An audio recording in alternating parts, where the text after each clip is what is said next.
මධ්‍යම ආසියානු රාජ්‍යයක් වන තර්ක්මෙනිස්තානයේ පැවති ජාත්‍යන්තර සමුළුවක් අතරතුර පාකිස්තාන අගමැති ෂේබාස් ෂරීෆ් මුහුණ දුන් සිදුවීමක් මේ වන විට ලොව පුරා අවධානයට ලක්ව තිබෙනවා.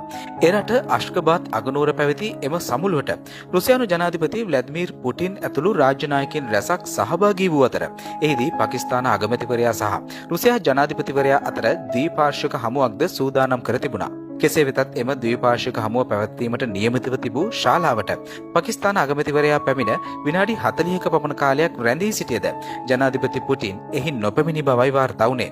ඒ වන විට පුටින් ජනාධිපතිවරයා අසල පිහිටි ශාලාවක තුර්කි ජනාධිපතිවරයා සමග සාකච්ඡාවක නිරත වෙමින් සිට තිබුණා.